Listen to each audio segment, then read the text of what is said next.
Welcome to Preservation Oaks, the podcast where we invite you to step away from the bustle of everyday life, settle in and relax, and take a moment to leave the familiar behind as we explore the hidden gems of America that preserve our cultural past. We call them our Preservation Oaks, and with each episode, we'll journey to a different corner of the country, where we'll discover the unique histories, landscapes, and communities that make up our nation. We'll visit with local museums, historical, and genealogical societies. They are the stewards of these stories. They preserve the legacy of each place like precious pieces of fabric in a quilt that binds the freedom-loving, hard-working people in this country together. So, slow down, grab a beverage, open your mind, and let us take you on a tour of the fascinating histories and heartfelt traditions that lie just beyond the horizon. This is Preservation Oaks, where every story is a stitch in the fabric of our shared culture. Now, join our host, Sean Radcliff, as he uncovers another thread in the tapestry of America's heritage and what it takes to preserve it. Hey, welcome to Preservation Oaks, the podcast that brings you stories, voices, and memories from the guardians of local history. As usual, I'm your host, Sean Radcliff. Today's special guest is JoAnn Rasmussen, chair of the Palisade Historical Society, an organization dedicated to collecting, preserving, and sharing the unique heritage of Palisade, Colorado.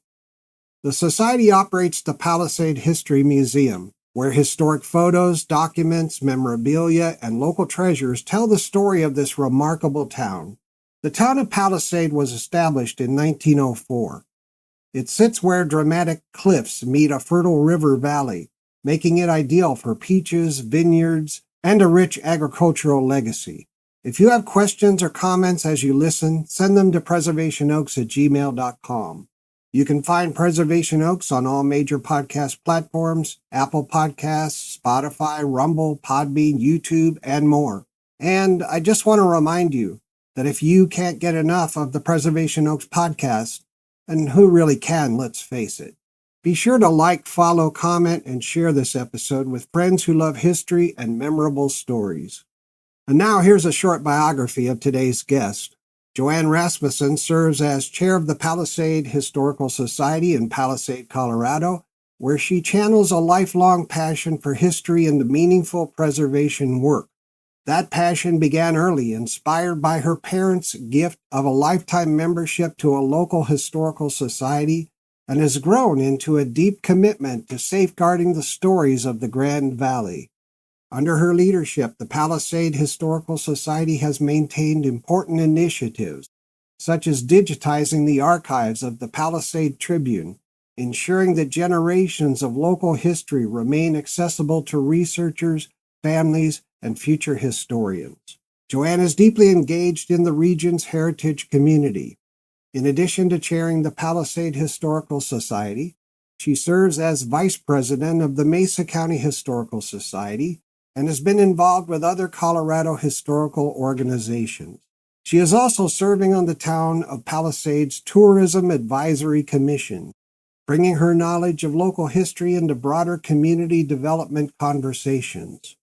Beyond her formal roles, JoAnn is an active volunteer throughout Palisade and the Grand Valley. With extensive executive board experience, she enjoys community engagement, research, and problem solving, all skills that strengthen the organizations she supports. Together with her husband Kirk, JoAnn is the owner and caretaker of the historic Chrissy House in Palisade, a property listed on the National Register of Historic Places. Living in and rehabilitating a historic home has given her a uniquely personal connection to preservation work. She often describes the experience as becoming an amateur archaeologist in her own home, uncovering layers of history, restoring architectural details, and stewarding a legacy for future generations. For JoAnn, history is not simply something to study. It's something to live, preserve, and share. Today, we dive into heritage, peaches, pioneers, and the people who shaped one of Colorado's most fascinating towns. This is episode 118 with the Palisade Historical Society, so let's begin. Welcome to the program, JoAnn. Thank you so much for having me. You're welcome. JoAnn, why is Palisade known as the peach capital of Colorado? That's a great question. And I think I should probably start with a little bit of an explanation of geography of Colorado for your listeners who aren't familiar. We have the Eastern Plains, the Front Range, the Rocky Mountains, and the Western Slope. And to be quite stereotypical, everyone thinks Colorado is Denver. And to be fair, our huge population centers are on the Front Range. And we lived there for over 20 years and we loved it. But it is definitely different than where we are now in Palisade, Colorado. Palisade is on the Western Slope. So it's on the western side of Colorado, the side that's closest to Utah. And it does snow in Colorado, and people think it snows a lot in Colorado, and it can snow 15 inches in a weekend in the Denver area. But here on the Western Slope, we get 15 inches of snow a year, if that. And this is a drought. So we are not getting as much snow as we normally do in the winter. What does that have to do with peaches? Well, with the geography of Palisade, with our book cliffs on the north, we have these cliffs that are on the north that block us from the north wind. And on the east, we have the Grand Mesa, which is the largest flat top mountain in the world. It covers over 500 square miles. And on the south, we've got the Colorado River. And then on farther down the valley, you can see Colorado National Monument from us. Well, again, what does this have to do with peaches? Well, the fact that we are in the desert, we have hot summer days, and that makes the peaches really sweet. Every day, the peaches are tricked into thinking fall is coming because at night we have cool summer nights. So they hold on to those sugars only to be awakened again by the hot summer sun the next day. And we're left with the best tasting peaches in the world. The other reason that we are known as the peach capital of Colorado is there have always been millions of dollars of peaches produced in Palisade. For example, one grower alone in 1905 brought in the equivalent of over $442,000, which for all the growers in the valley was over $1 million. In 1912, there was over $1 million of peaches, which in today's money would be translated into over $41.3 million. And a Google search will tell you that Palisade still brings in over $40 million every season. And that's with smaller orchards and fewer growers. That is really cool. Thank you for that. Does the Palisade Historical Society archive or collect the labels from the growers? Because those labels are really cool. We do. In fact, each label is its own piece of artwork. And we have a very big collection of the labels. We've got a lot of those on display, not only from the peach labels, but apple labels from the valley, from the past. And to be fair, apples are no longer grown really in this end of the valley. And that's because of the devastation that was caused by the codling moth. When the codling moth came through, it doesn't get cold enough, long enough to kill the larva. So a lot of the apple orchards had to be removed. But we do still have some of those fruit labels. And we also have some wine labels as well. And each label is a piece of artwork in itself. So JoAnn, how does the Palisade Historical Society help preserve local memories? That's a great question. We have 46 oral histories on our website, which is historicpalisade.org. And we have a tab there. If you go to the homepage and you go down to the oral history tab, we have dozens of oral histories on there of people that we have either personally interviewed or that people through Mesa County libraries have interviewed that have Palisade ties. And you can go onto the website and you can click through those and you can read those. And it really is just an amazing project to save and preserve those local memories. Another thing that we do is with the Palisade Tribune and that project. Are you interested in learning more about that now? Oh, yeah, you bet. Okay, so the Palisade Tribune was our newspaper of record from June 6 of 1903 up until when it ceased publishing in March of 2014. And so we were able to preserve those physical papers, and now we are having those digitized. And we're digitizing those in batches. And that is through the Colorado Historic Newspapers collection. And those are going into a free searchable database. And it's absolutely amazing. Genealogists, teachers, students, everyone who's interested in learning more about Palisade and more of the past can go onto that database and search.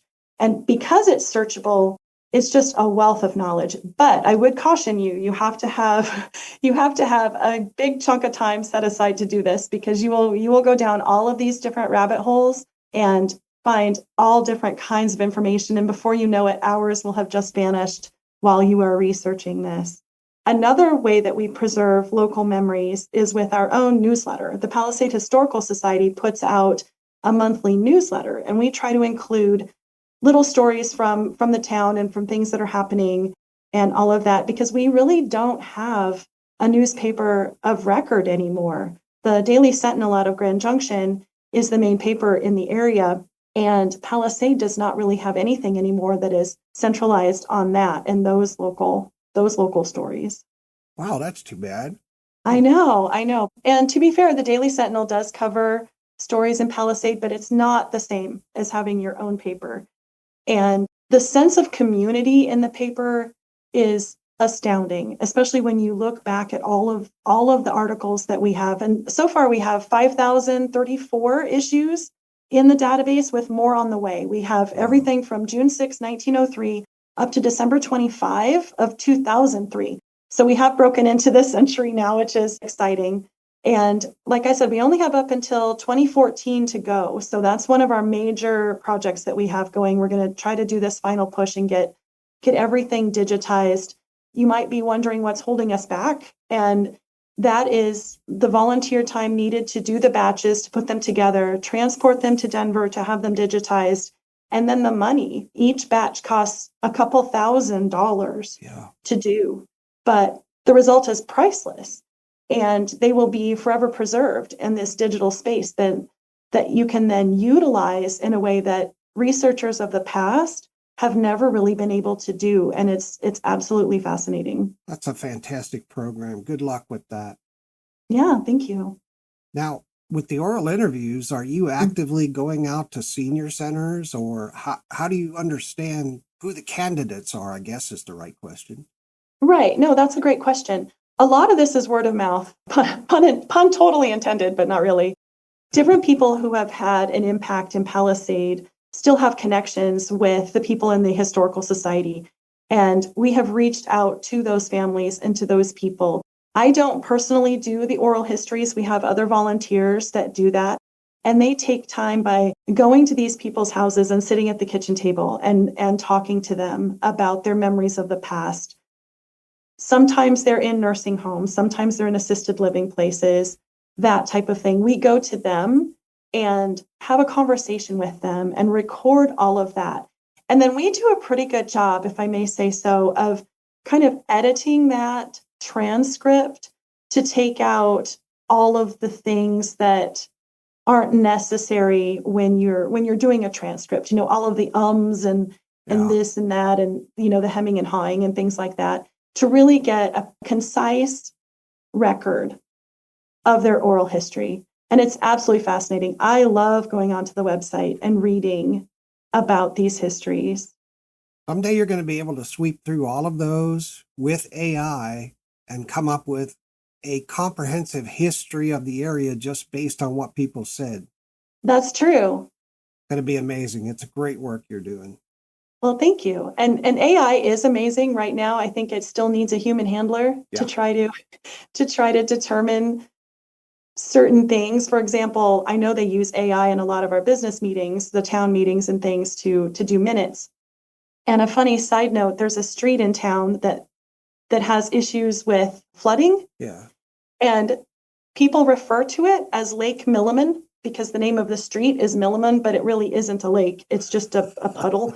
And so the AI thinks that there's a real place in Palisade called Lake Milliman, and it's not. So just that type of thing. But again, the technology, and I think that's what's fascinating about this, is using technology from a historical society standpoint, is we can use technology to help preserve and enhance the things from the history and then help us go forward with that research. And people think that history is static and stationary. What happened, happened, and that should be it. But one thing I've learned in my time with the Historical Society and all of the projects that we're doing is that it's true. What happened, happened, and it happened when it happened. But our understanding of what happened and why and all of the nuance around that can grow and change over time with new information that we have. And I just think that's absolutely fascinating. Yeah. Now, JoAnn, what's the most surprising thing you've learned about Palisade's past? One of the most surprising things, one of the things that I did not realize was back in 1944 and 1945, Palisade housed German prisoners of war at one of the river bend camps here in town. And those German prisoners of war helped us pick peaches during that season of 1944 and 1945. And we have a wonderful book at the Palisade History Museum that was written by one of the locals who has since passed on. And it's a transcript, if you will, of his life and his interactions when he was a young boy with the German prisoners of war. And one of the things that is the most interesting about that is when I first heard that they had German prisoners of war here, I got a certain picture in my mind about what that looked like. And then the more that I researched it, the more I read about it and learned about it, I learned what an interesting thing it was. And it wasn't what I anticipated at all. We needed people to help pick peaches in August of 1944 and 1945. Our men were over fighting the war. These German prisoners of war were here in the United States and were being moved around to the different locations that needed that work. And they were paid based on the Geneva Convention. The prisoners of war were paid, but it's absolutely fascinating. And they were housed in what was the old CCC camp, which is the Civilian Conservation Corps. Yeah. We have a big park that's the south part of our town along the Colorado River. And it's called River Bend Park because there's a bend in the river right there. And so it's funny how places get their names, but yes, River Bend Park. And on the eastern end is where the old CCC camp was, and that's where they housed the German prisoners of war. On the other end of River Bend Park, there used to be 200 migrant cabins, and those would house over 800 people just for the peach season. And if you're in Palisade today, you have no idea that those things were there. If you're paying attention, if you happen to be hiking on the western end of River Bend, you might see a cement slab every now and then and kind of wonder what that's about. And there is a sign out there that needs to be fixed and updated. And that's kind of on our radar to help with that project. But without seeing that signage, you would have no idea that it housed migrant workers. And then German prisoners of war. Yeah. It's just absolutely fascinating to me. The locals sometimes get all of that mixed up in their memories or didn't realize that the German prisoners of war in the CCC camp were on one end and the migrant workers were on the other end. And in fact, we just had a visit with a local archaeology professor from Colorado Mesa University who is toying with the idea of doing an archaeological project out there. And so he's using our archives in his research. I was just going to ask that question. That's a marvelous idea. Wow, nice. Thank you for that. Yeah. JoAnn, can you tell us about memorable events or tales from Mesa County or Palisade that reflects its distinctive character? Sure. Back in the day, we used to have what was called Iowa Days. And people might not understand, even locals don't even realize the connection between Iowa and Palisade. Palisade was populated mainly by farmers from Iowa. They were some of the first settlers here in the valley. When they came to this valley in the late 1800s and they saw how flat it was, and it's by the river, so you've got great soil, it's flat. Like I mentioned, you're protected from the north wind by the Book Cliffs. You've got this katabatic wind that comes down Debet Canyon and warms this end of the valley, so it protects us from an early freeze or from a freeze in general, not all the time, and I can get into that later. People from Iowa, farmers came out here and they said, this would be perfect for growing an orchard, but it's the desert. All that this needs is irrigation. And so at the end of the 1880s, 1890s, they figured out how to irrigate this. And so thousands of people would come from Iowa and the Midwest out here to raise peaches. And so Iowa Days, they would usually hold it in August, around August 1st, which is also Colorado's birthday. A couple thousand former Iowa residents would flock to the celebration in the valley. And we have fantastic pictures in the Palisade Tribune and also in our archives of these celebrations. And that, coupled with every August, we would need an extra 4,000 to 6,000 people in town to help pick, pack, and ship peaches. And that absolutely reflects on the distinctive character of Palisade, because now, even in the summer, we have tourist season. So, tons of people flock to Palisade to buy the peaches and to celebrate peaches and to be here in the summer. And the interesting thing is we've always had thousands of people come into town, but every August, 4,000 to 6,000 people in this tiny little town. Palisade is about a mile square, to give you an idea. We're not huge. And it's really hard to imagine that many people, but millions and millions of peaches had to be picked. And because it's so specific in when you have to pick them, the peaches are ready when they're ready. You have to pick them and you have to pick them all. We needed extra hands to do that. Yeah. Every year, right? Every year. Yeah. There's no machines that'll do that for us anymore? Not the picking of the peaches. Peaches are very delicate. They bruise very easily. Right. In fact, one of the things that we have in the museum, our founding chair, Priscilla Walker, her grandfather invented the peach picking sack. And he got the idea when he was watching his wife pick peaches by scooping up her apron and holding it and putting the peaches in her apron, because peaches are very, very delicate and they bruise very easily. So we have not really automated that yet. It's still human hands out there every day picking. They are sorted by a machine called the Edwards grater. That's what it was called back in the day. I don't know what some of the modern ways of sorting are. Some of the growers still use something very similar to the Edwards grater. And what it is, it's a very simple machine that the peaches are dumped in one end, and then based on their size, they fall through different slots, or they're sent through different slots. So the bigger peaches are sent this way, the smaller peaches are sent that way. And so they're sorted before they even get to the picking line. And then the picking line, those are all hand packed. And we have some wonderful, wonderful videos at the museum that you can watch the ladies packing these peaches, and it looks like it's been sped up. It looks like it is set on double time, but it's actually how fast they packed. And Amazing. It's absolutely fascinating. I know, it's fascinating to hear about, and it's fascinating to watch. Those peaches, they're shipped all across the world, or they're shipped mainly to like grocery centers in the United States? Mainly the United States, from my understanding, and they've always been shipped far and wide. We used to ship them by rail. Palisade used to have a rail stop, a rail depot here. And the railroad came through Palisade before Palisade was even here. It came through on November 16, 1890. And Palisade wasn't actually founded officially until 1904, but there were people here. It was a bustling city center, or town center, if you will, in the late 1800s.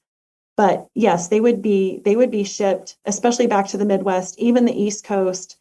And we have people that remember their grandmothers back in the Midwest waiting in line for the rail car to arrive so that they could get their peaches, because they would can them. And so it was absolutely fascinating. But yes, they went far and wide. Cool. JoAnn, what's the story behind Palisade's establishment? You've mentioned a lot of things. Is there anything else you'd like to cover? Yes. So I had mentioned that the katabatic winds that come down Tibet Canyon, that $1 million wind that helps warm the valley, and that works most of the time. But unfortunately, there was a terrible thing that happened in 1963, January 18, actually, of 1963. Our local temperature dropped from 50 degrees to negative 20 degrees in a matter of hours. Oh, wow. And it dropped so quickly that the sap was bursting in the peach trees and destroyed nearly all of the peach trees in the valley. And when you look in the Palisade Tribune at articles from around this day, this moment can be marked as the point in time when everything changed for some of the growers and their families. It would take decades for some to recover, and some never did. Some had to shift completely. You can see from the clippings that Palisade knew that disaster had befallen the orchards, but the full picture of the destruction wouldn't truly be seen until later in the season.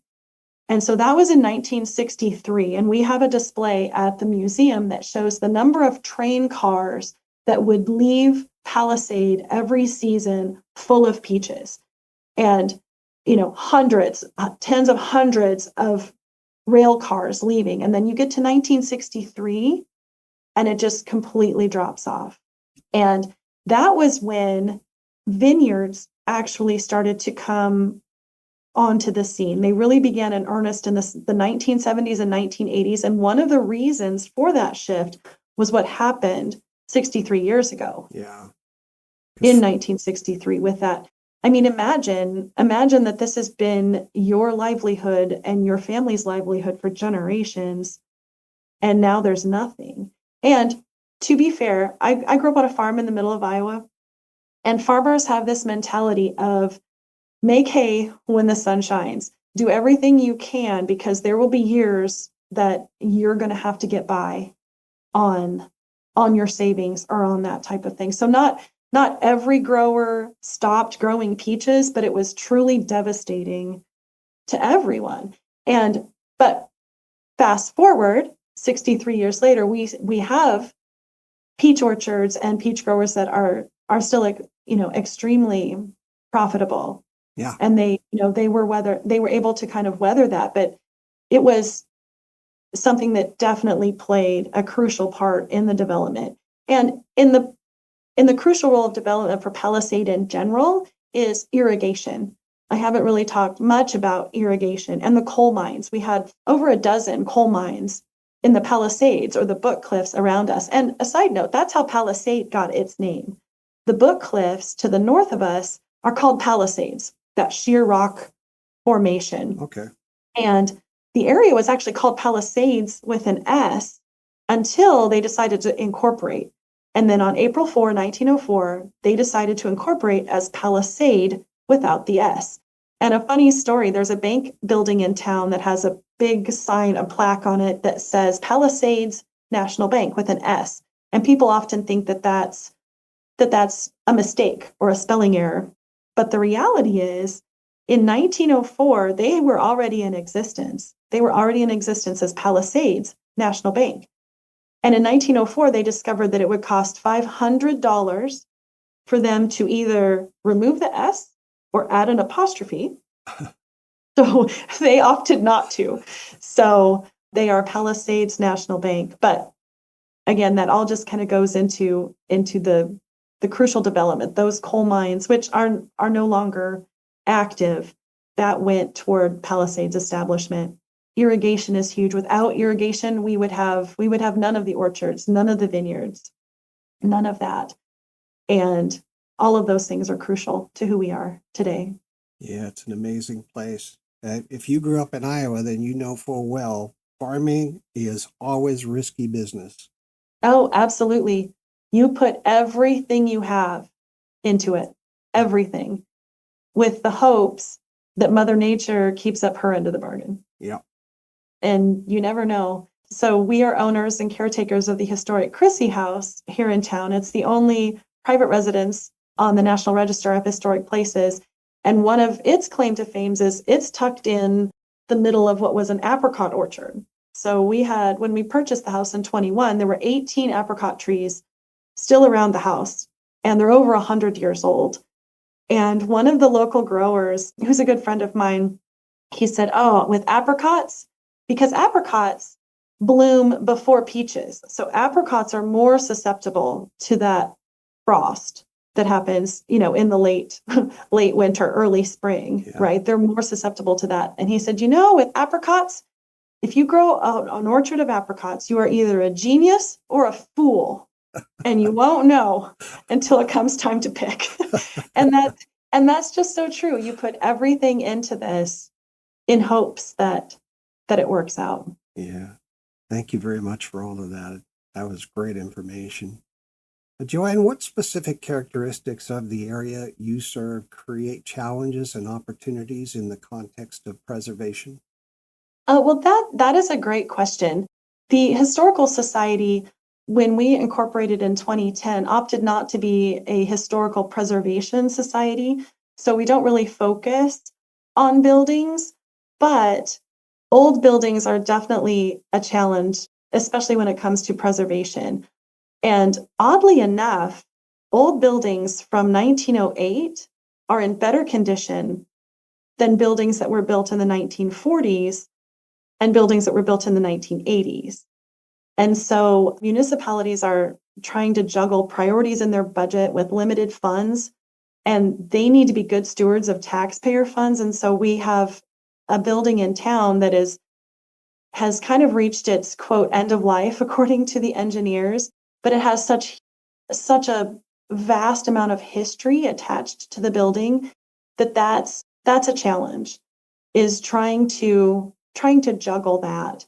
And it's important to preserve the history of something, even if you can't preserve the actual building of it, if that makes any sense. Yes.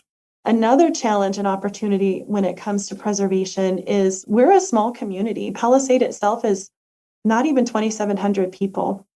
And our funding comes from donations, 100% donations. We're a 501c3, we're a nonprofit. So we are really reliant on the generosity of our sponsors and our donors. And to be fair, we have donors and sponsors that live outside of Palisade, that live outside of Colorado. We have some that even live, across the ocean. So we are very, very fortunate in that. And then another challenge that has been created, which I kind of mentioned before, was no longer having a newspaper of record. Right. That's a huge challenge to us. Yeah, that would be. That's really important. I don't know really what replaces a newspaper. Is there a central Facebook page where people get their news? That's a great question. The Palisade Historical Society does have a Facebook page, and there is a community Facebook page for Palisade. There's actually more than one. People are hesitant, and rightly so, to get all of their information from Facebook. Yeah. Yeah, I mean, newspapers kept track of births at the hospital or in the community, and deaths in the community, and events in the community, big events like parties or whatever, and celebrations of whatever kind, and historical events like floods and weather events like you mentioned in 1963. They keep track of all of that stuff, or they did anyway, and that's important. Right. Oh, absolutely. But what it does is it shows us a point in time when something actually happened. Yeah. If you're finding out that if you're reading that this building burned down, on November 15, 1915, you know it burned down at that time. Yeah. And that's helped us too. So we've got old photos. We have a wonderful database of old photos that people have donated to us. And you can tell when the photo was taken by what buildings are in town based on reports from the Palisade Tribune. So for example, we had our plaza right now. If you were to visit Palisade, we have a wonderful, beautiful little plaza in downtown Palisade. And originally, back in 1907, there was a big hotel that was built there. It was called the Jordan's Inn.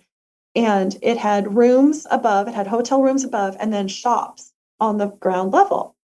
and it was a fantastic building. Well, that burned down in 1915. So when you're looking at old photos, you can tell if the Jordan's Inn there is there, then this picture is older than 1915. Or it's even older than that, but we have other ways. There's another bridge in town that was built. There's certain houses that were built in 1904, that type of thing. So you can pinpoint, okay, if this house is here, it's 1904. If it's not here, it's prior to that. Right. And I don't know that we have any aerial photos prior to 1904. The earliest one I think we have is from 1904. Really? So we can tell based on, when a certain bridge was moved or where the depot is at that time, what that time is. And then, is Jordan's in there? If it isn't, then it's after 1915 and that type of thing. So that's absolutely fascinating as well. Well, JoAnn, I'm going to ask one more question and then we'll go to break. When you think about Palisade 50 years from now, what part of today's story most needs preserving? Oh, that's a great question. And I kind of touched on it before. We aren't a historic building preservation society, but we understand the incredible importance of the physical buildings. And then sometimes safety dictates where we go with that. But is the history of those buildings being saved? Are we creating an archive of photos? And without a newspaper of record, it's a huge challenge. And we're trying to preserve those stories in our monthly newsletter. And then also the oral histories of people. It's so incredibly important to talk to the people who are still around and get their memories from the past 50 years or beyond. And that's incredibly important. Thank you for that, JoAnn. Well, it's time to take a break for a few minutes. Wow, it's time for a break already? Time really does fly when you're having fun. Listeners, we'll be right back after these important messages about volunteering at the Palisade Historical Society. In a town with a historical fabric like Palisade, I think volunteering would be fun, exciting, educational, and fulfilling for sure. We'll be right back.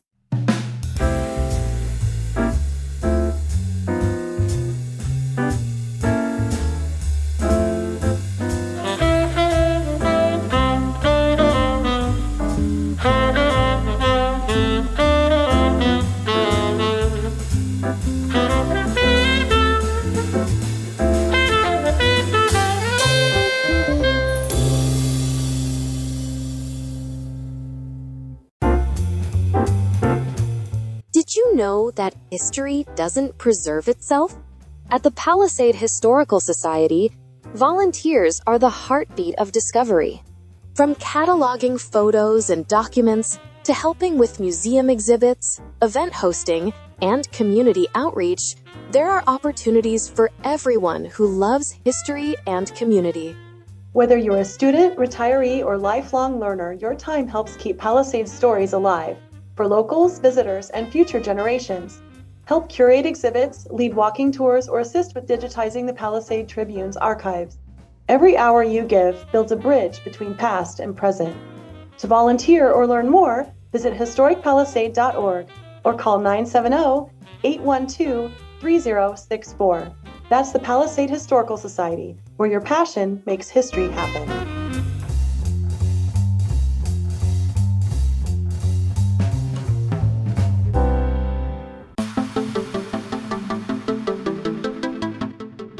Welcome to the Genealogy Lab, where curiosity meets discovery. Here's professional genealogist Diana Crisman Smith, a seasoned explorer of family histories, uncovering the evidence that connects us across generations. Diana opens the lab doors, and inside her lab, she'll share quick tips, cool discoveries, and smart tools to help you map out your roots like a pro. So, grab your notebooks. It's time to enhance your research with this segment of the Genealogy Lab.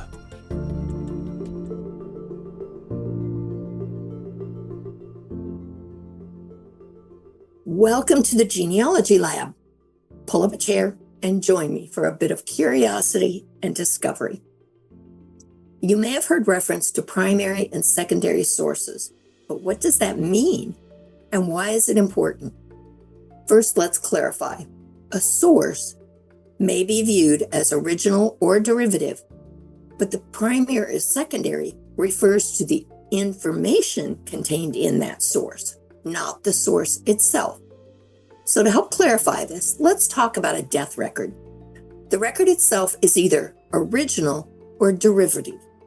It's the original certificate or record, or it could be a transcription or some other form created from the original, a derivative.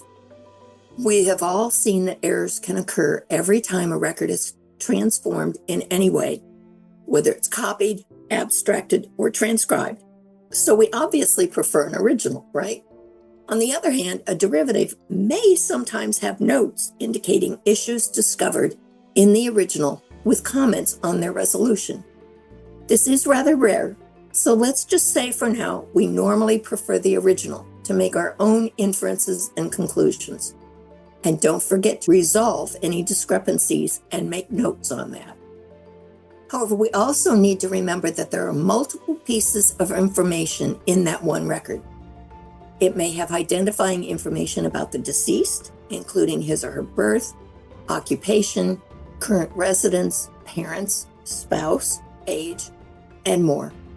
It also should have information about the death, the date, place, and cause of death, hopefully signed by the appropriate medical professional.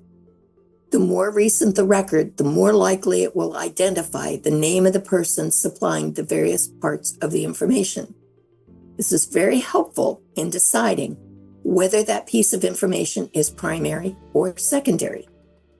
Birth, spouse, and origin information is likely secondary, not provided by the deceased, and definitely not at the time of the event mentioned, especially birth. But it may be provided by the spouse or a parent. On the other hand, it could also be provided by a child, a grandchild, a neighbor, a friend, or an unrelated person, sometimes an employee of a medical facility or other institution. They are much less likely to have the full and accurate details of the person's life. The medical and death information most likely is primary, provided by the attending physician or medical examiner at the time of death or shortly thereafter. Noting the provider of each type of information in your citation is important for evaluating and analyzing the source. As you obtain more information, it becomes critical to analyze every single piece of information on every single record. If you accept everything at face value, you're doing yourself a great disservice. For more information on evaluating sources, information, and evidence, here are some resources I find very helpful. Elizabeth Shown Mills. Her blogs at historicpathways.com have some excellent guidance in this area. You can search there by topic. Dr. Thomas W. Jones has a book called Mastering Genealogical Proof, which explains many aspects of analyzing information in genealogy. The Family Search Wiki has a page titled Evaluate the Evidence. How appropriate is that? And Cindy's List, you can search evidence, analysis, and evaluation for a number of links on that topic. Remember, finding sources is great, but you must evaluate the validity of each piece of information, starting with the source, original or derivative, and primary or secondary for each item. We'll discuss further analysis a bit more next time. Well, that's it for today. Join me for the next Genealogy Lab as we explore evaluating genealogical evidence for accuracy. Today, we've discussed the first step in this evaluation. Next time, we'll look at some of the other factors. Stay curious. This is Diana Crisman Smith, and I'll see you from my lab next time. You've been inside the Genealogy Lab with Diana Crisman Smith, where every clue, every record, and every story brings us one step closer to knowing who we are. Stay curious and stay tuned for more from Preservation Oaks.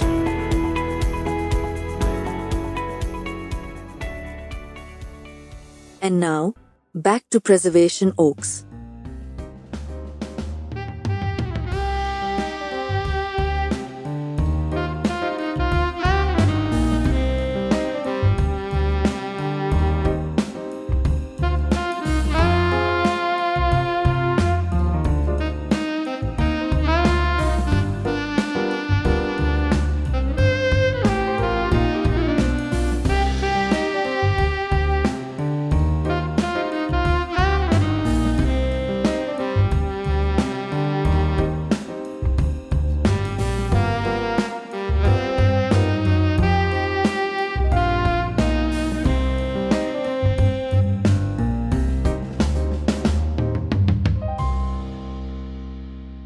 Welcome back to Preservation Oaks. I'm your host, Sean Radcliff, and we're here today with JoAnn Rasmussen from the Palisade Historical Society in Palisade, Colorado. JoAnn, let's pick up where we left off. Welcome back. Thank you, Sean. I'm glad to be back with you and the listeners. JoAnn, can you share intriguing stories from your town that your organization focuses on?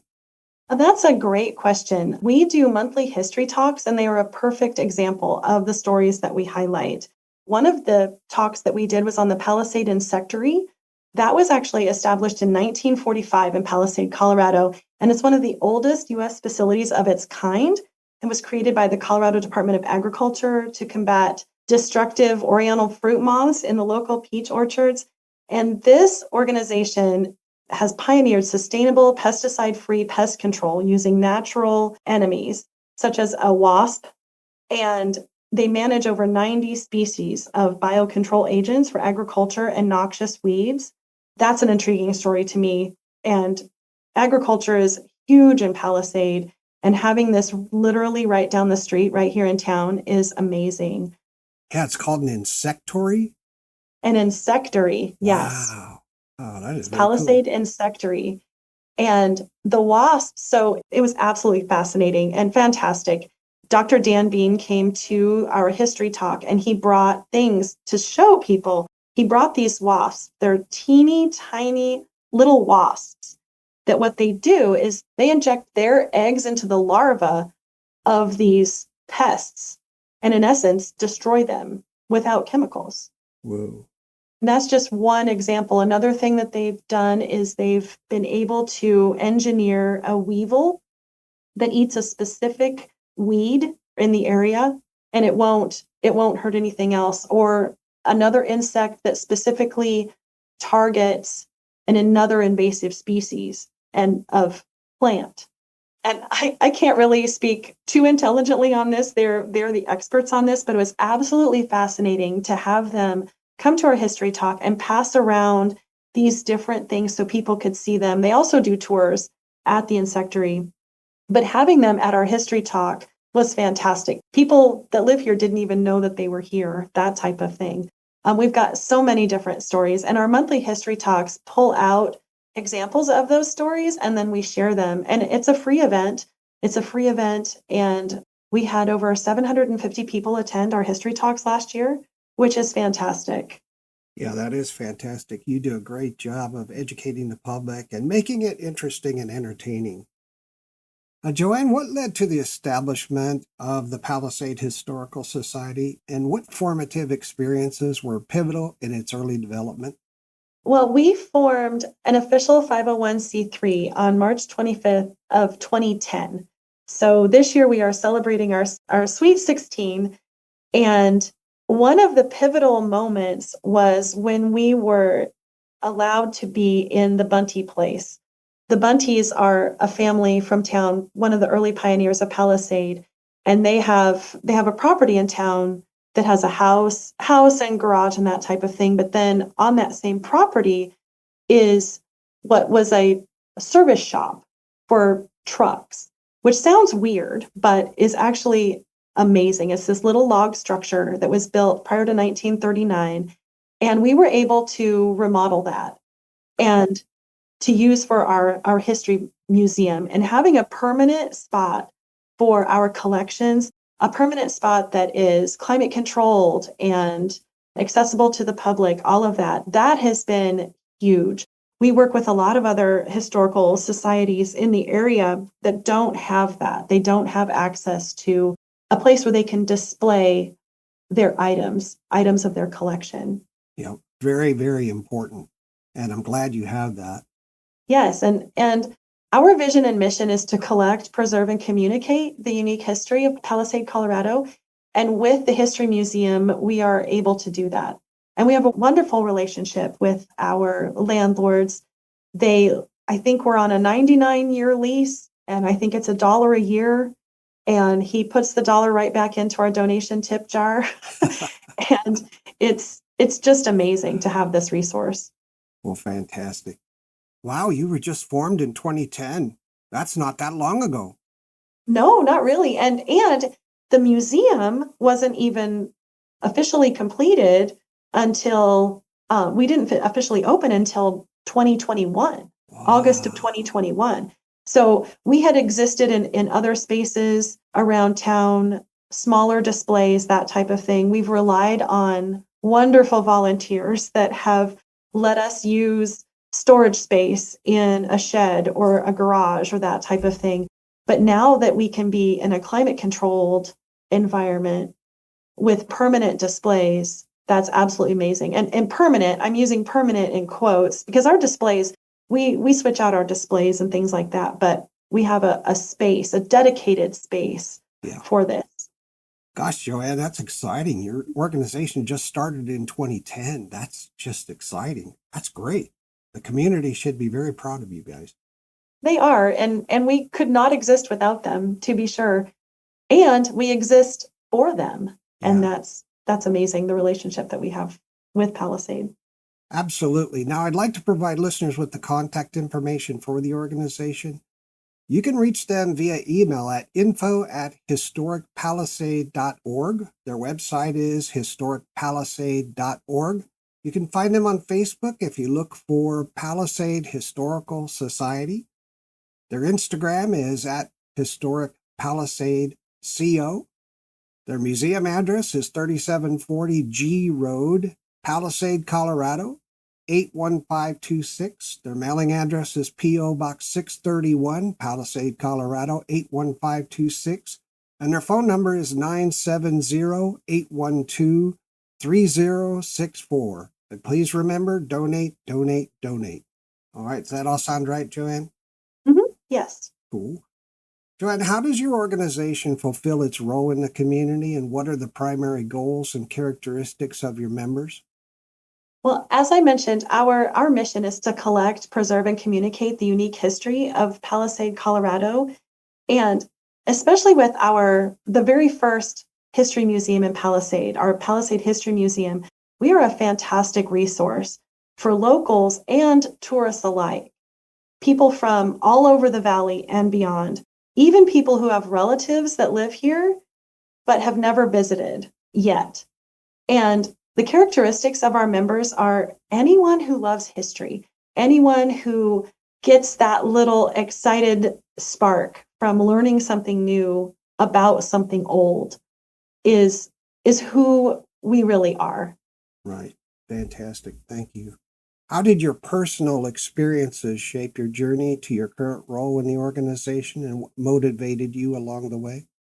That's a great question. I have always loved history, and volunteering has always been an important part of who I am as well. And as you may know, one of the gifts that I got from my parents when I graduated from high school was a lifetime membership to a little teeny tiny historical society in Kellogg, Iowa. And history has always been important to me. But I never saw myself living in a piece of history on purpose until the historic Chrissy House popped onto the market in 2021. And we ended up purchasing that house. I'm the co-owner and caretaker of this historic property. It's 118 years old now. And in the front window was a sign saying that we were number 10 on the Palisade Historical Society walking tour. And that's really the spark that started my whole journey with the Palisade Historical Society, was our connection to that through the historic Chrissy House. Yeah, that makes a lot of sense. Fantastic. And so you give tours of your home. We do. It is our private residence, and it is confusing. It's confusing because we are on the National Register of Historic Places, and I do a whole class and a whole presentation on the restoration of the historic Chrissy House and what that means and what it means to be on the National Register of Historic Places. Technically, we are part of the National Park Service, but we are a private residence. So you can't just wander around our property. That's technically trespassing. But we do offer tours. I don't even know how many tours I have given over the last almost 5 years that we have lived here. But we love showing off the architecture of the house, talking about the previous owner and builder of the house, H.G. Chrissy, and his wife, May. They were prominent pioneers in Palisade. involved in banking and irrigation and orchards. He was one of the first managers of the United Fruit Growers Association, which is a local cooperative for fruit growers, and all of that. But yeah, we do give tours. And like I said, I've done presentations and different classes on the historic Chrissy House and historic preservation in general. Well, thank you for doing that. That's great. Have you had to put a lot of work into maintaining the house or renovating it? Oh my goodness, yes. So oddly enough, we're only the 5th owners of the house in its 118-year history, which is amazing in and of itself. And the previous owners had the house for about 50 years, which is fantastic. And they did all of the heavy lifting in getting the house put on the National Register of Historic Places, which is a daunting process. It is definitely a process getting on the National Register of Historic Places. By our calculations, they put a ton of work and a ton of energy into the house for the first 25 or 30 years. And then for this last half of that, they were older. And so even some basic maintenance things needed attention by the time we purchased the house. Okay. After that. So yes, we've done an extensive amount of work on the house. And because it's on the National Register of Historic Places, we follow the rules put forth by the Department of Interior.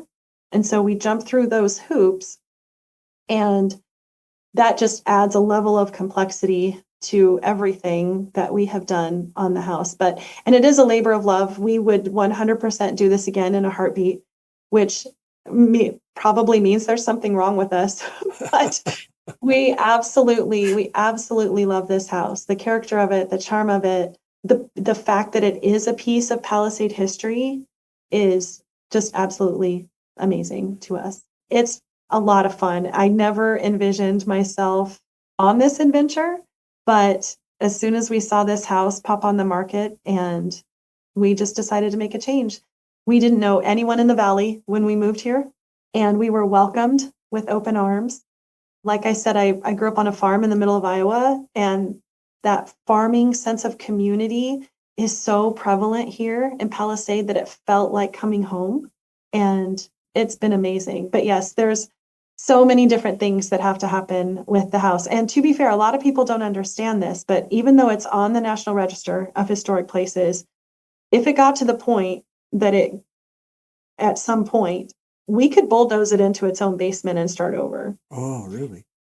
That would be horrible. We would never do that, but you could, because we own the property. We could do that. Amazing. Instead, we have spent a ridiculous amount of money not doing that. But the result is absolutely amazing, if I do say so myself. Well, I think it was fate. I think you were meant to do this, and you do a great job. Yes.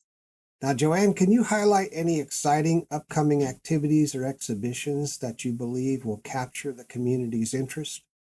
Yes. One of the things is very timely. It's called Date Meets Zip. And what that means is our zip code in Palisade, Colorado is 81526. As luck would have it, August 15th of 2026 corresponds with that. Yeah. 81526. So our zip code will be replicated in the date on August 15th of 2026. And as luck would have that, it falls on a Saturday, and it falls during our Peach Day celebration. So we are going to be we always do a parade. Palisade does a parade all the time for various different things. And one of the parades we do is for the Peach Fest, or Peach Days. In this case, the Peach Days parade is the weekend before Peach Fest. And it happens to fall on this Date Meets Zip. So we are encouraging people to create floats that have to do with Palisade 81526. I'm part of the Tourism Advisory Commission, and we are going to be having different sites around town where you can do maybe selfies in front of the post office. And we're looking at creating stickers that look like a canceled stamp that have, Palisade 81526 on it. Cool. All of that. that is really neat. That's one of the things that's coming up. I know we are recording this in March, and this isn't until August, but it will be here in the blink of an eye. Oh, yeah. Another exciting thing that we have at the museum is we have a quilt. We were given a quilt that was made in the 1870s. And we joke, an inside joke at the Palisade History Museum is that 2024 was actually referred to as Year of the Quilt, because every time we would turn around, someone was donating another quilt to us. And so we cycle them in. We don't have enough space to show all of the quilts, but we kind of cycle those through. And having a quilt from the 1870s brings us to our sesquicemi-quincentennial celebration that is happening. And yes, I have memorized that word. I have been in so many meetings over the last 2 years. What does that mean? Sesquicemi-quincentennial. America's 250 birthday and Colorado's 150 birthday are happening this year in 2026. So the state of Colorado has cleverly combined sesquicemi-quincentennial to mean America 250, Colorado 150. So Palisade wasn't around in 1876. We weren't here yet. In fact, one of our history talks was a local archaeologist who gave a talk on what he called the tale of two states, because Colorado in 1876 was like two different states.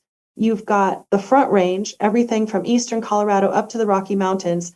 That was populated already by the white man. And then from the Rocky Mountains westward was more of the native population. So you have a state that's divided in 1876 and very, very different realities on both sides of the mountain. So the fact that we were donated a quilt from the 1870s was really fortunate, because we had conversations at our board meeting like, well, we don't have anything from 1876. Palisade wasn't here. And then the universe heard us and someone donated a quilt. And they're like, hey, it's from the 1870s. And one of our members is actually, she works with textiles with the Smithsonian Institute, and she was able to verify that the quilt was indeed from the 1870s. If you're interested in quilts, that's amazing. And another quilt story is our peach quilt. A couple of years ago, we were donated a peach quilt that has 90 different peach varieties, hand painted, one on each square, by a local woman who has since passed away. This was donated by her daughters.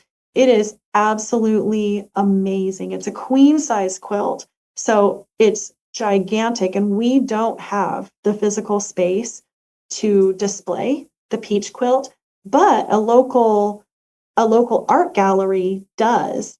And so we have an agreement with them that for the months of July, August, and into September, they display the peach quilt. Very cool. And it's amazing. It's absolutely amazing, the attention to detail that went on that.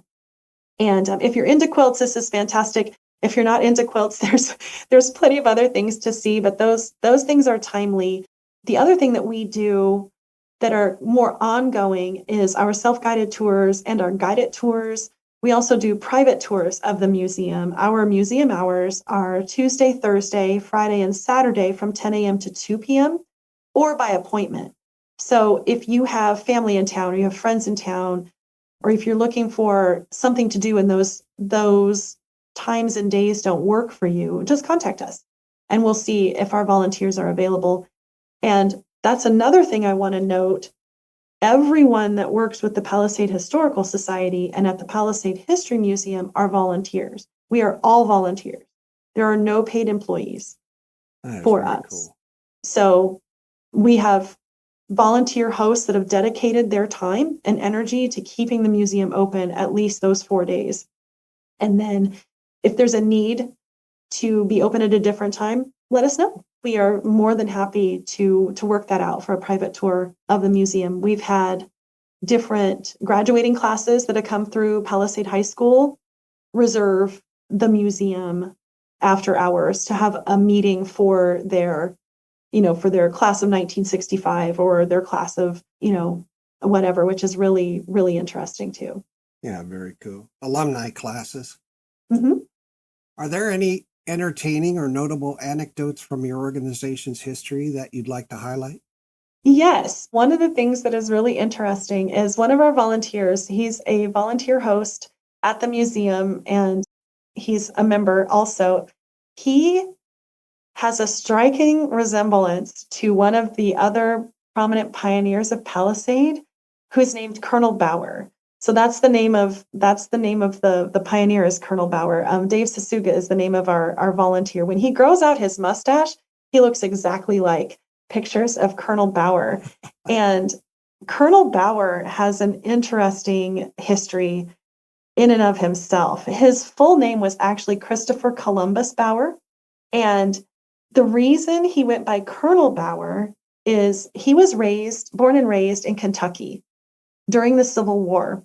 And his father was called by Abraham Lincoln to fight. And so he took his son with him to the front lines when he was 8. Whoa. Which is amazing to me. So he goes with his father to the front lines. He becomes the mascot of the group there. They nicknamed him Colonel. So he was a colonel in the Civil War, but when you do the math, he was 8.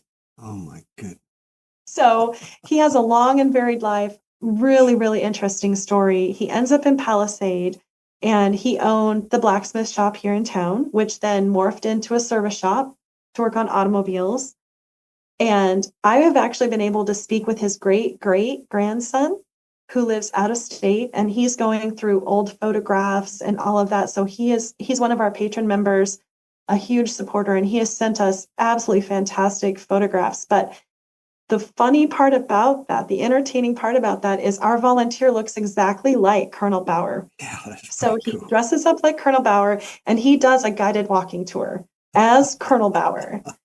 And we have self-guided walking tours that you can do. We produce a booklet that I can talk about in a minute with our walking tour brochures, but we also do guided tours as well. And those are by reservation only. And we suggest a $5 per person donation for that, just for our volunteers' time. But that's also a good way to explore Palisade. And when you do this tour with Colonel Bauer, it's absolutely delightful, if I do say so. Fantastic. If I were living there in Palisade, I would take that tour every year because you know how things change. Right, exactly. And we learn more about things from the Palisade Tribune. I've done so many research projects where I've started on one thing and I've ended up somewhere completely different, but then found out information about something else that we've then updated our walking tour brochures about. It's like, oh, we thought this is when this was built, or we thought this is when this happened, but look at what we found in the Palisade Tribunes. This needs to be changed, which goes back to what I mean about how we think history is what it was. And that's true, but our understanding of it can grow and change all the time.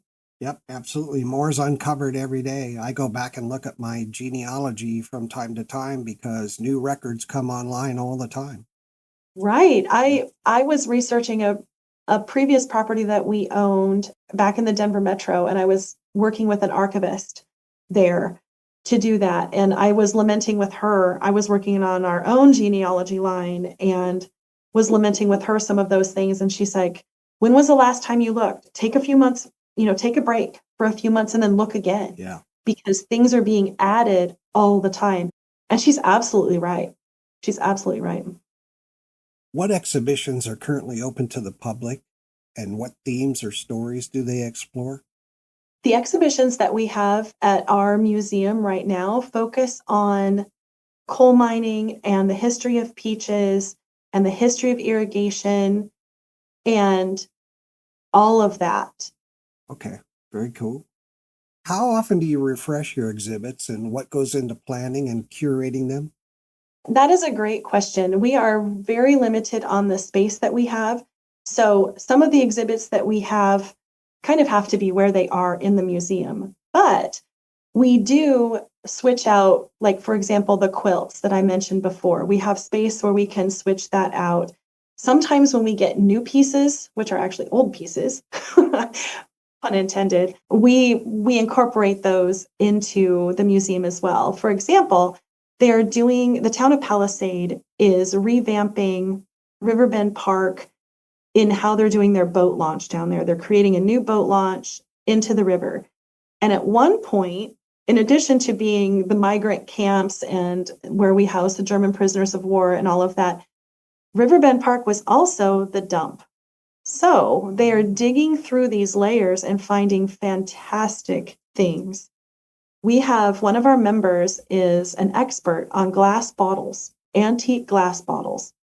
And so the town workers are finding these bottles and then they're consulting with him and then he's donating them to the museum. And now we have those on display. Very, very cool. So we're doing that. I did want to mention also with the Palisade History Museum, with it being the pre-1939 log building, and it was formerly the George Bunty Jr.'s office and shop for his Grand Junction Palisade freight hauling business, that we are grateful to our many legacy donors who contributed more than $129,000 in cash to renovate that building. Wow. And those donations were from individuals and families, the town of Palisade, grants from local organizations, and then several in-kind donations also made the museum possible. So when we are switching out those exhibits at the museum, we're doing that in a space that was created really by the community and preserved by the community for us to use that space. Fantastic. Can you describe the museum's collection management policies and procedures and how it cares for its artifacts? Sure. So we accept a wide variety of items, and most of the time it depends on the space that we have to store them effectively and safely, to keep those items safe in perpetuity, and also if it has a direct relationship to Palisade in some way. And our acquisition process is actually very detailed. We have signed documents that we require people fill out to indicate exactly how these things will be stored and used, or what happens in the case that when these people pass on, what happens to these? Are these actual gifts and now they're the property of the museum and the Historical Society? Or do these go back to the heirs? All of that is very, very detailed and signed. All of that is in our records. And our founding chair and current member of our board, Priscilla Walker, handles all of the acquisitions, and she does a fantastic job with that. And she often says that we need a bigger building. we need more space. She would take more items if we had a way to properly display them. But everything that is donated to us is cared for in perpetuity. Oh, that's very cool. There is some talk about what might happen with the land that is just north of the museum, in that if that changes hands and perhaps it could fall under the purview of the museum and that type of thing, it would be a great place to kind of add on to where our little museum is now. But yes, we are definitely in need of a bigger space. And I don't know a single museum in the world that isn't, unless you count the one in Egypt, which is already gigantic. But yes, always need something. And that's what's interesting. If you're ever in Palisade and you notice our little place, it's a lot bigger on the inside than it looks on the outside. Okay. And, Priscilla Walker has done a fantastic job in really curating those things and getting things to fit in a way that kind of flows. You can kind of walk through the museum and see the story and hear the story that is Palisade as you walk through the museum. Well, I hope you get the space in the future. I hope the community can support that by joining, becoming a member, by donating and supporting you. I'm sorry to interrupt, JoAnn, but it's time for us to take a break for a few minutes. All right, that sounds great. Fantastic. Listeners, we'll be right back after these important messages about becoming a member and supporting the Palisade Historical Society with your generous donation.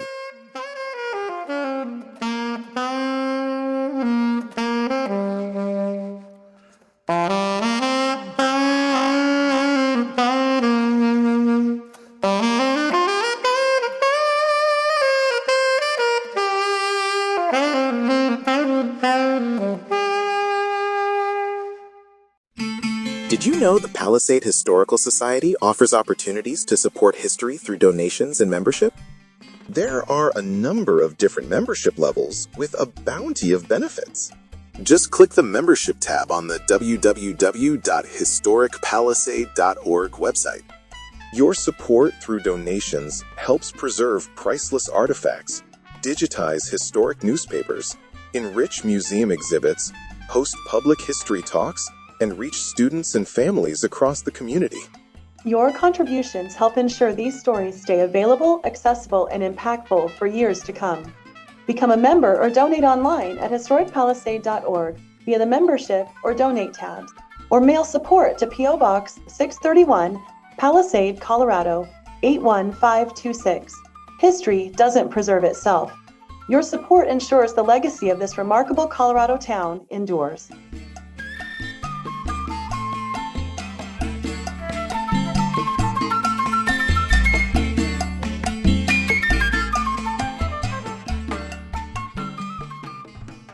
Hello, my name is Katie Bialis, and this Preservation Oak segment is entitled 4 Signals from Roots Tech.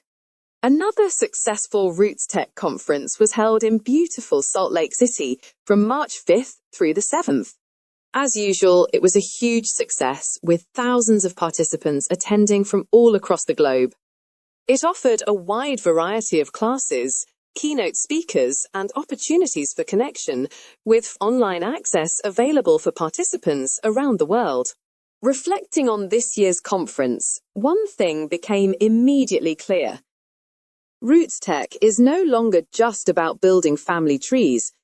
It is a window into where the preservation of memory is heading.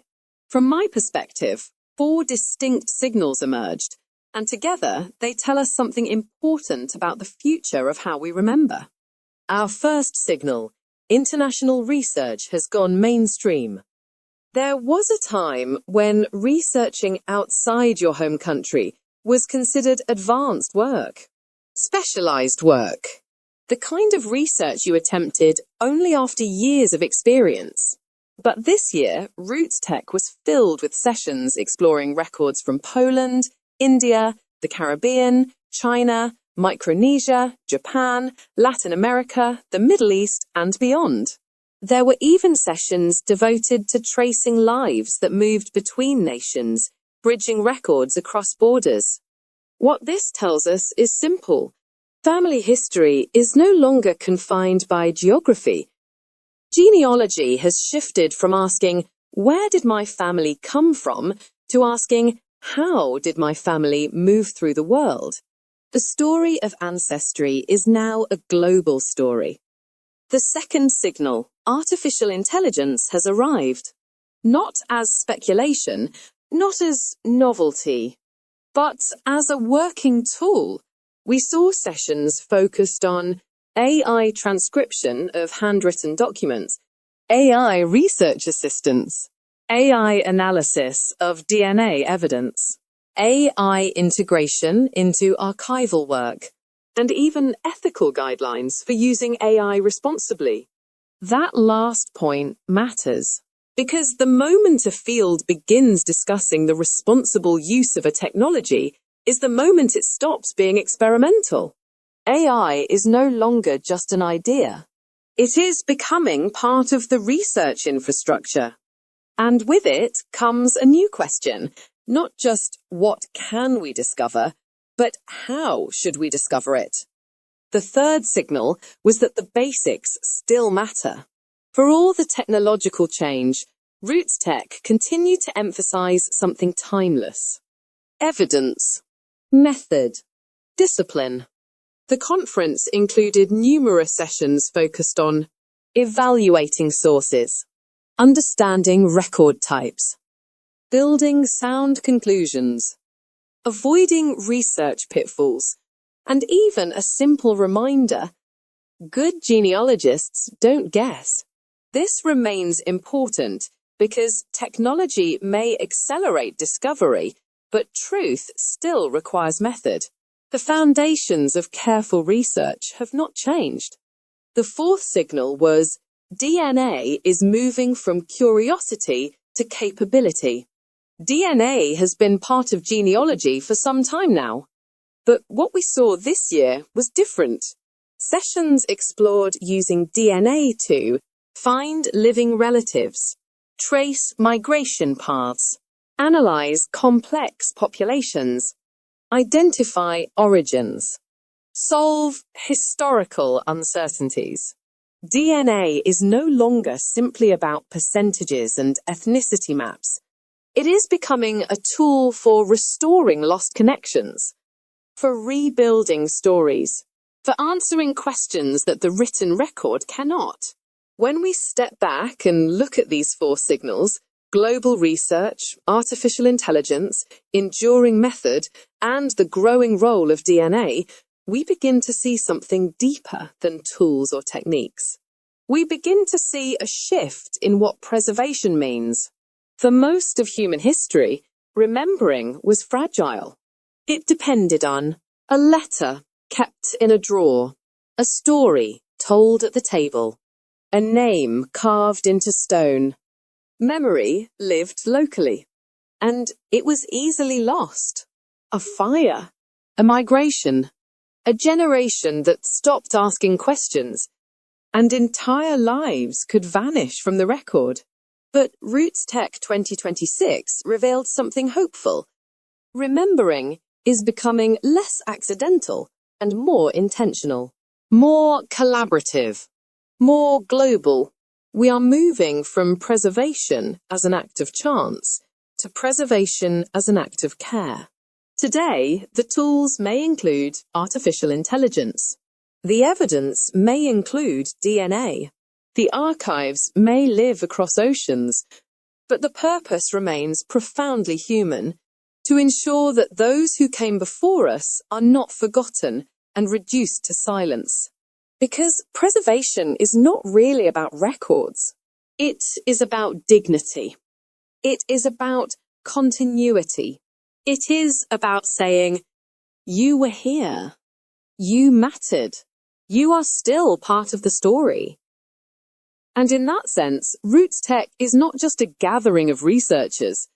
It is a glimpse into a future where remembering becomes a shared responsibility, not just of institutions, but of families, communities, and individuals.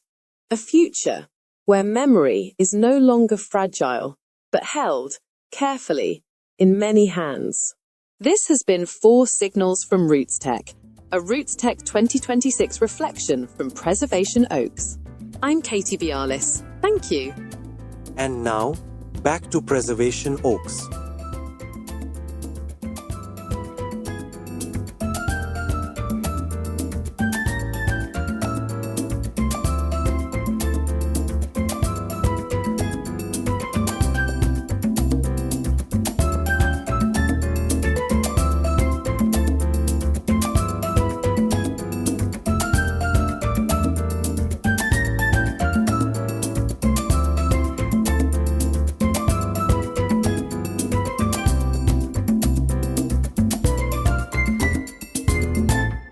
Back to Preservation Oaks. I'm your host, Sean Radcliff, and we're here today with JoAnn Rasmussen from the Palisade Historical Society in Palisade, Colorado. I should say beautiful Palisade, Colorado, by the way.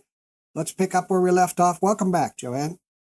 I'm glad to be back. Sean has been keeping me on my toes, that's for sure. JoAnn, do you showcase parts of your collection outside the museum walls? You mentioned a space issue. Perhaps you exhibit in satellite locations, local businesses, halls, clubs, government facilities, something like that?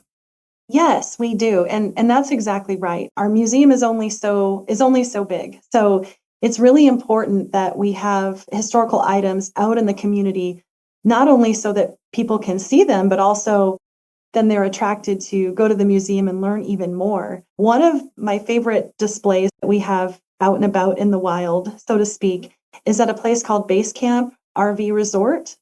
And they are situated in such a way that you can see what's called Devil Slide from their window. It's one of the coal mining things. So we have a really old photo of Devil Slide when it was functioning, and they have it right next to the window where you can see what it looks like currently. And then with that, we've got the stilts that are used to prune the peach trees and other old photographs that are there. The Atomic Legacy Cabin in Grand Junction, which is a fantastic little museum.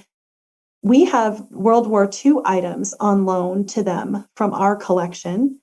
And then the J.W. Hughes building, which is where the Blue Pig is located. And I mentioned the Blue Pig as housing our quilt, which is another perfect example of that. They have a whole display of old photos of what the J.W. Hughes building looked like. Fantastic. JoAnn, can you outline the breadth of your collection, including its size and diversity of items? Is your ephemera collection storage at the local library, or where is it? So our storage is actually in the museum. We have storage space. In addition to display space, we have storage space at the museum. And like I mentioned, it's not a huge space. The littler things can be stored in archival boxes. And donations from local organizations have helped us cover the cost of those, because archival boxes, for anyone in the preservation industry knows, those are not cheap. We have hundreds, if not thousands, of items in the museum, and a lot of those are on display. We also have things that are stored that aren't in the museum. For example, we have a 1931 Chevrolet Hoopy, which was an orchard truck that the windshield was removed, the sides were removed, and what they would do is they would drive that into the orchard with just the back platform, and people would put their bushels of peaches on that. We have that. His name is Dale, in honor of the Ferguson family. Dale Ferguson donated him. So the orchard hoopy is named Dale. He shows up in our parades. He's technically part of our collection, but he's not housed at the museum. He's housed in a garage elsewhere. But we cycle things in and out. And like I mentioned before, we have permanent displays, permanent in quotes, but we have hundreds, if not thousands, of items. Oh, thank you for that. What digital tools or programs are used by your organization to oversee and catalog your collection? That's a great question. And the answer is we use a very, very, very sophisticated spreadsheet. It's a spreadsheet. We don't use any of the fancy tools to catalog our collection at this point. The spreadsheet has worked really well for us. A spreadsheet has worked really well for our membership list as well. Some people get mailed newsletters. Most people get emailed newsletters. And one of the things that I would mention is we've been using a wonderful resource, which is called MailerLite. And this isn't necessarily an endorsement of that product, but I was happy to find it as someone who deals with membership lists and all of these things. MailerLite is a way that we can send our monthly newsletters out to our database. And you can see all of the click to open rates and all of that, which are phenomenal, by the way, and we beat industry standards. But that's because everyone on our list has requested to be there. And we have over 900 subscribers. I can see if people are getting it or if it's going into their spam, if they're opening it. Because sometimes we'll have members say, hey, I haven't gotten the newsletter. And let me check. Oh, it bounced back, or, oh, you did get it. And your husband probably read it and didn't tell you that it was there, or that type of thing. Fantastic. If it ain't broke, don't fix it, right? Right. And we really have to be good stewards of our funds too. Absolutely. So if we're using something that doesn't cost an arm and a leg, that's actually a good thing, because budgets are like pie. As you know, the bigger the piece over here, the smaller the piece there. And we just have to be really, really careful with that and be good stewards of our funds. And thank you for doing that. You mentioned a database of old photos. Are there future plans for an online search option? Is that database searchable by the public, or what's happening there? We are careful. We are really careful about our photos, and a lot of them have watermarks and that type of thing. If we do share them, we will share them with people who ask, that have good intentions for them, as long as they give us credit with that. And right now, the online searching capabilities are really centered around the Palisade Tribune archives. But one of the things that I would love to research about would be how to implement QR codes for the items of things that we already have in our museum displays. One of the things that I love about the Palisade Historical Society and the other historical societies in the Valley and on the Western Slope is how we collaborate with each other. So we all meet at least once a year to talk about different ideas. What's working for you? What's not working for you? What challenges do you have? How are you addressing that? One of the museums was able to implement a QR code for items that would link to videos showing how that item actually worked. Ooh. And I think that would be fantastic to explore if there would be some way to do that in the future. Yeah, a lot of people put those QR codes on their placards around the area, and people can just scan them and it takes them to a web resource that describes everything. Yes. And we use QR codes in our donations as well. So when we have our different events, we have a QR code. If someone's interested in subscribing to our newsletter, they can snap the QR code. If they're interested in donating, it'll go directly to our secure link at Square for donations. Such great technology. JoAnn, can you describe your organization's funding model? You mentioned donations being a large share of it, and also any financial targets you hope to reach by year's end? That's a great question. And like I mentioned, we are a 501c3 nonprofit. And I've heard it asked, some people will say, well, when are you going to be self-sufficient? And the answer to that question is, as a nonprofit 501c3, the only way for us to earn funds is to ask the public for them. Yep. So we can't lower salaries. Everyone is donating their time. We don't produce something. We can't make it that cheaper, that type of thing. We have to be willing to go to the general public and say, hey, this is what we're doing, and we think this is a fantastic resource. Would you be willing to donate to our cause? Would you be willing to help fund this? And we don't have a specific financial target for that yet. Sometimes if we have projects and things coming up, we will have a specific target, but we don't currently have a specific target. Okay. Thank you very much. You don't receive any city, county, or state funding? We do get a grant from the town of Palisade. The town of Palisade has been very supportive of us. And in years past, they've given us $10,000, which is huge.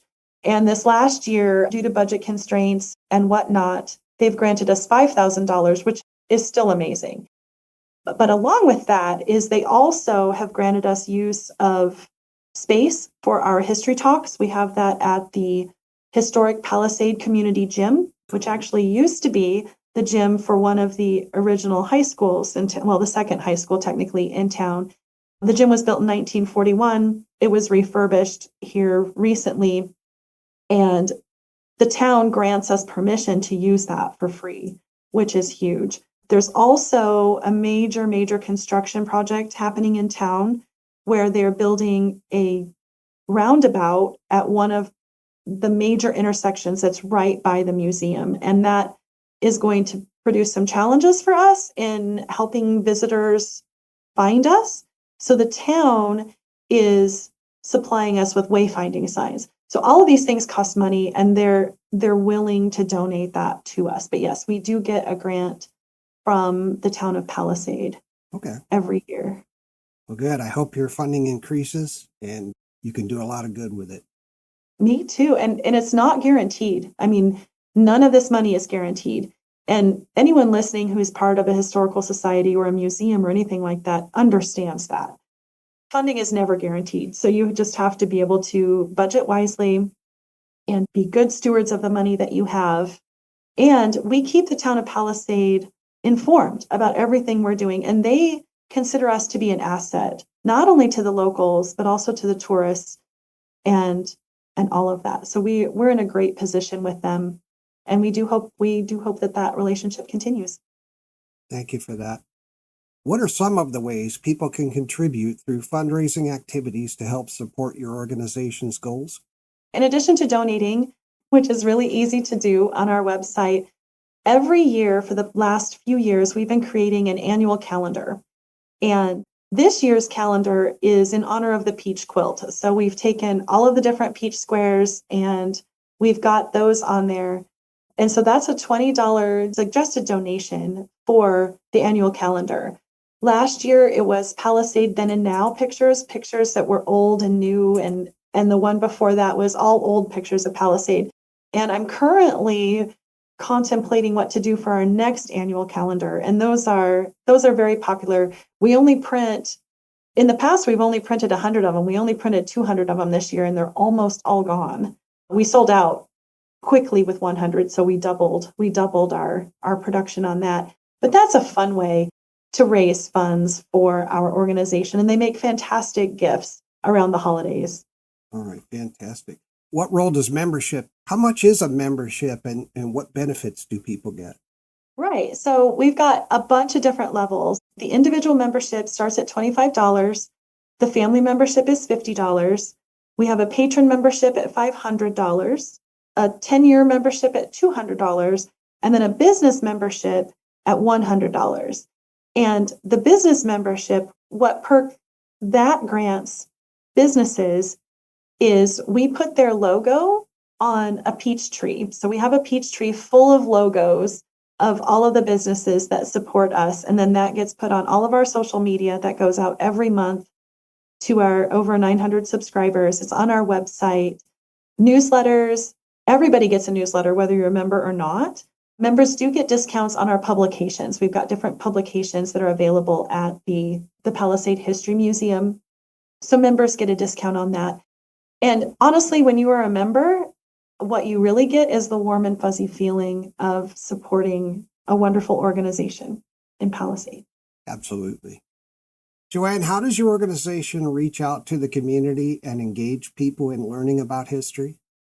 We do. So we have our monthly history talks, which are fantastic. We have those on the second Thursday of the month, starting at 6 p.m., and those are free. We used to host those at a local winery, but we outgrew their space. And so now we are at the Palisade Community Gym, which is at 711 Iowa Avenue, and it's BYOB. So you can bring food, you can bring whatever type of beverage you want to bring and learn about our history. We also do presentations at various organizations, the Lions Club, the Rotary Club. All of those different organizations will reach out to us and say, hey, would you be interested in coming to our event and speaking on the history of whatever topic? And we gladly do that. There is an organization in Grand Junction called New Dimensions, which is an organization that focuses on lifelong learners. So it's for people who are 50 and older, and they can sign up for various classes and courses. And myself and a lot of other volunteers in the Historical Society are volunteers instructors for New Dimensions. Any topic ranging from our founding chair has done presentations on the history of peaches in the Grand Valley. I've done classes and presentations on restoring the historic Chrissy House and adventures in amateur archaeology. I've done another one on Palisade Then and Now, where I've taken old photos and superimposed what it looks like now, so you can see exactly how things have changed. And all of these things engage people in learning about history in general, but learning also about the history of Palisade. Fantastic. I'm so impressed with the amount of history events you sponsor. It's just fantastic for the community. You're always out there working in the community. Can you describe your collaboration with schools to help introduce students to your region's historical roots? Yes, this is actually one of the favorite things that we do. We created what's called the Historic Palisade Coloring Book. And it's a coloring book that goes through all of the different things of Palisade: irrigation, coal mining, peaches, all of that. And we have a wonderful school program. We've been in at least 9 schools in the Valley, and specifically our Taylor Elementary here in Palisade. The second grade classes, all of the students in the second grade classes receive the Historic Palisade Coloring Book, and that's based on a generous donation of one of the organizations in town so that we can defray the cost of that. So the students get the coloring book, And then they learn about Palisade history in class. And then in May, usually another volunteer and I, or a couple volunteers, we go to the classes and we bring show and tell items that are directly from the coloring book. The stilts, the picking sack, which was invented in Palisade, coal. A lot of these kids have never handled coal. They're not familiar with that. And it's so incredibly important to who Palisade was, at least. Another thing that we do for students is the Palisade Historical Society presents the history of irrigation in the Grand Valley at the Wellspring Project, which is a 4-day summer camp. And it's a free summer camp for middle school students, and it addresses the complexities of the Colorado River. And it provides the students with the opportunity to respond artistically to that experience, which is absolutely fantastic. Look at how hard you work. It's just amazing. Just amazing.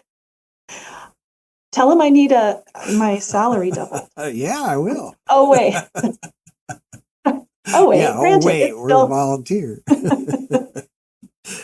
JoAnn, what intern programs do you have, and how do they support students or community members?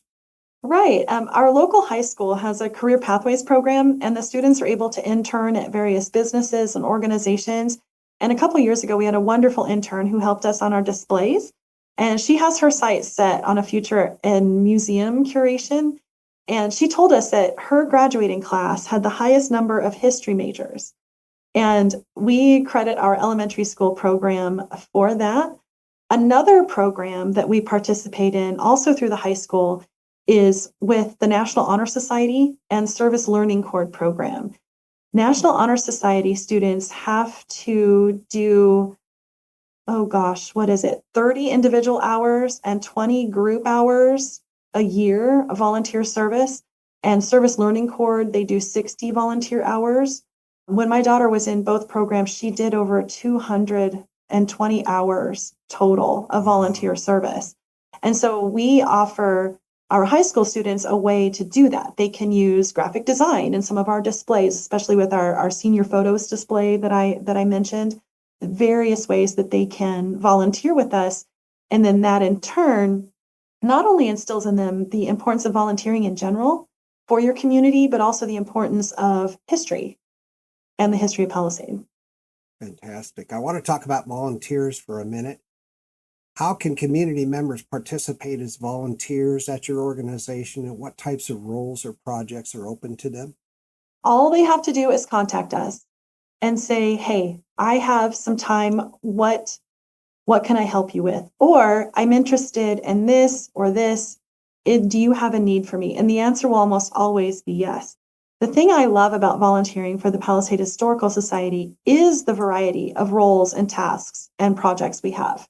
Our board members are all volunteer. We have wonderful board members. We sometimes need volunteers for physical labor, setting up the chairs and the tables for our history talk. If people are interested in learning about the walking tours and how to do those, helping with our school groups, teaching classes through other organizations like New Dimensions, like I mentioned, museum hosts. They could be trained to help out our museum hosts or do that. We have volunteers that help us get the physical papers ready for transport to be digitized. Some of our volunteers enjoy helping us with our parades or handing out glow-in-the-dark bracelets to all the little ghosties and goblins at Trick or Treat Street that we do for the town of Palisade. And the really cool part about this is you don't have to be an expert on our history or history in general. You just have to have the willingness to help and learn, and we'll train you. And I am even learning something new about something old every day. Fantastic. Yep, go volunteer, folks. There's always something to do. Listeners, I'd like to provide you with the contact information for the Palisade Historical Society. Their website is historicpalisade.org. You can find them on email at info@historicpalisade.org.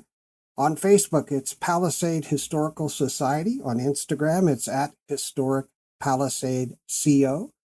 Their museum address is 3740 G Road, Palisade, Colorado, 81526. Their mailing address is P.O. Box 631, Palisade, Colorado, 81526, and you can phone them at 970-812-3064. And I hope you do go and visit, take a tour, donate, and support them, please. It's very important. So, JoAnn, can you tell us about your website, what information and resources visitors can find there? Yes, so our website is historicpalisade.org, and it is our one-stop shop for all things Historic Palisade. You can contact us directly through the website.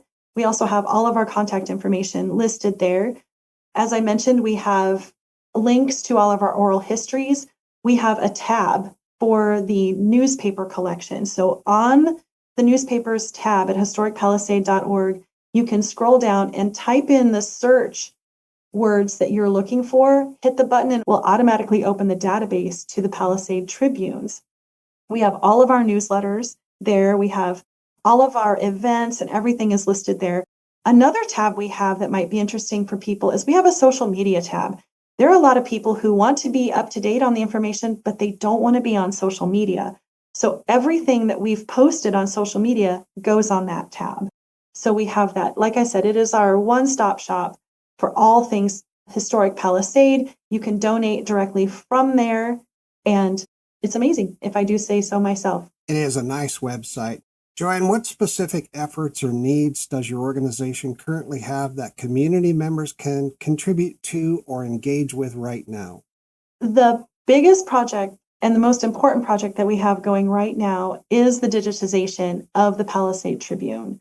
That is by far one of the most expensive things that we have going right now. Every batch costs $2,000 to $3,000 to be digitized, which is a huge chunk of money.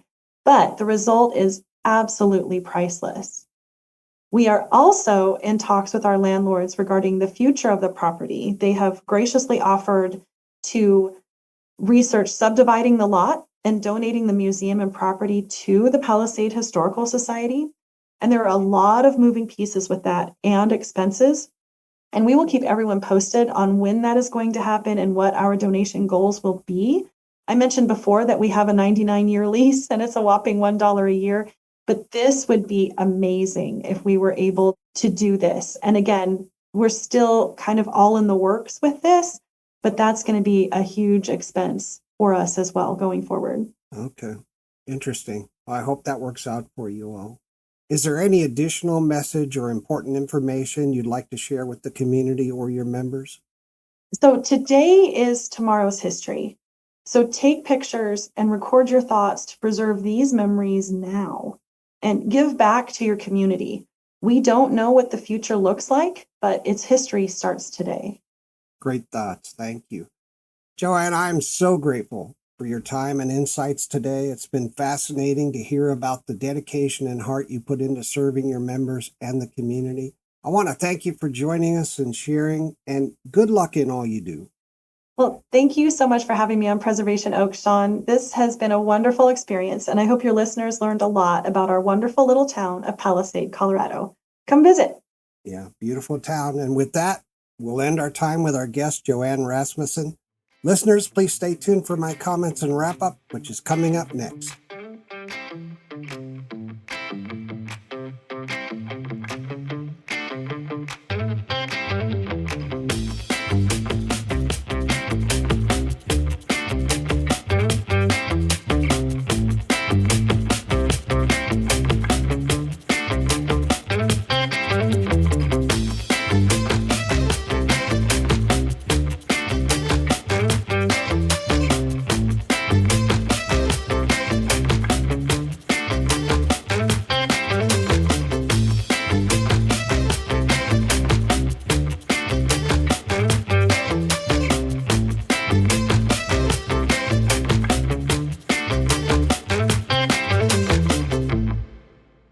And we're back.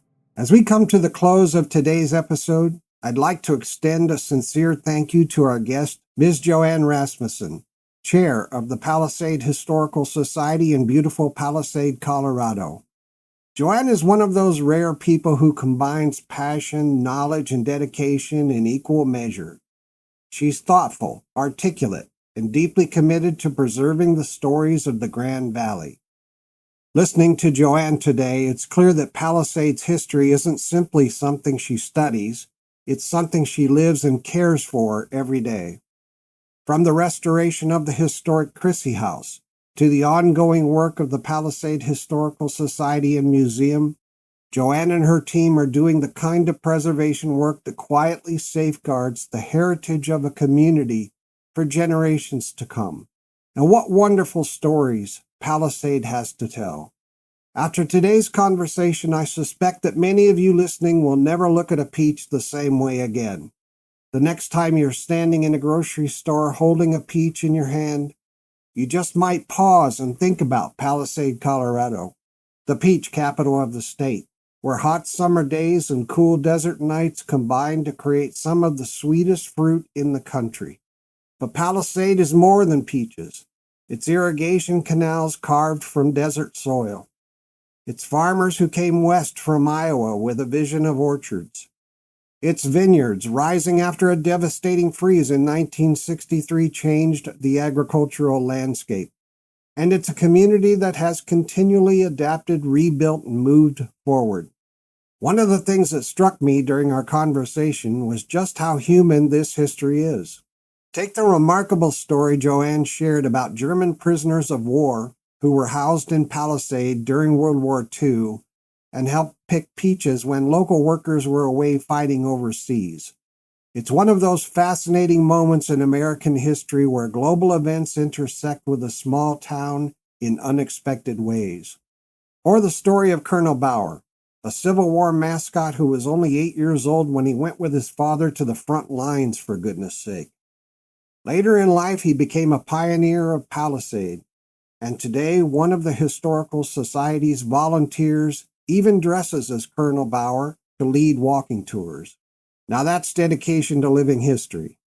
And speaking of remarkable things, how about that peach quilt JoAnn described? Queen-sized quilt hand-painted with 90 different varieties of peaches. 90! I don't know about you, but before this episode, I thought peaches came in two varieties, peach and really good peach. Apparently, I have a lot to learn. But that quilt tells a bigger story about craftsmanship, agriculture, and the pride people take in the place they call home. That spirit is exactly what the Palisade Historical Society represents.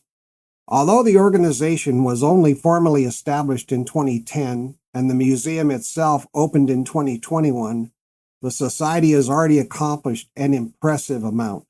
They've created a permanent museum space to display the history of the region. They've launched oral history projects to capture the memories of local residents.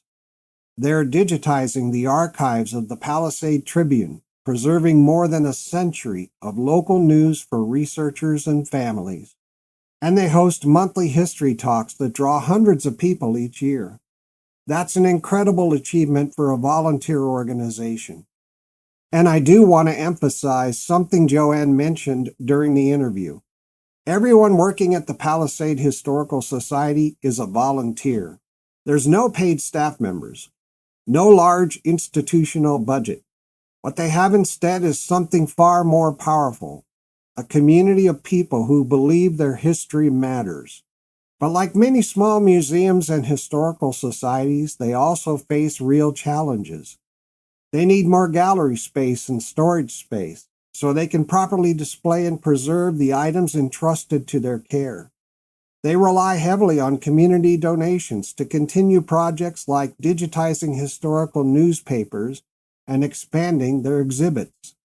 And there's an exciting possibility on the horizon, the potential donation of the land just north of the museum, which could eventually allow the Historical Society to expand its facilities.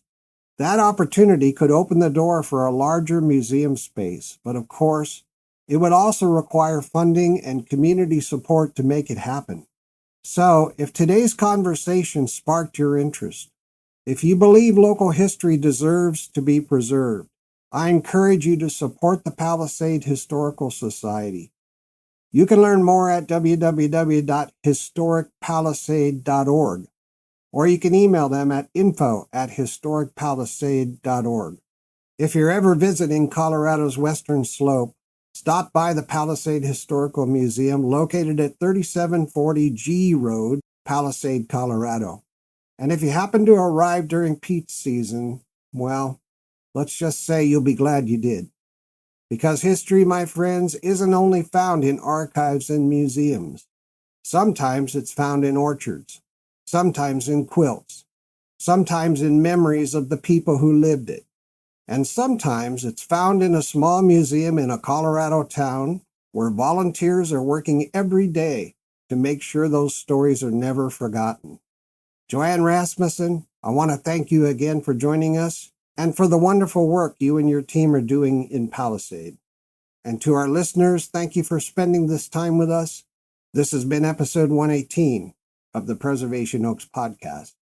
If questions occur to you and you'd like more information, please connect with the organization via the contact information provided. If you're a listener in the area the organization serves and you're not already a member, please consider joining and supporting them. Hey, I hope this information helps the audience understand how valuable the Palisade Historical Society is to the community and what kinds of excellent services they have to offer to their members and the public. The Palisade Historical Society is truly one of our nation's preservation oaks.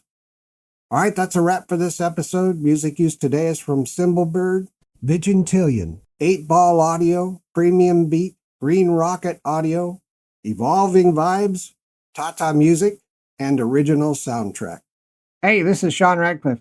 See you all next time on Preservation Oaks. And until then, keep on giving and keep on living the good life. You can visit at www.microstreamradio.com. This broadcast is owned and copyrighted by Microstream Radio. It cannot be rebroadcast, downloaded, reproduced, copied, or used anywhere without the written permission of Microstream Radio. Preservation Oaks starring Sean Radcliff originates in Salt Lake City, Utah. Be sure to join us for our next episode on your favorite podcast platform. This is Matthew Adams speaking.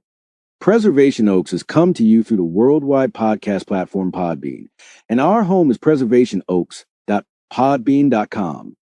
Hopefully you found today's episode useful, informative, and thought-provoking. If so, please like, follow, comment, and or subscribe.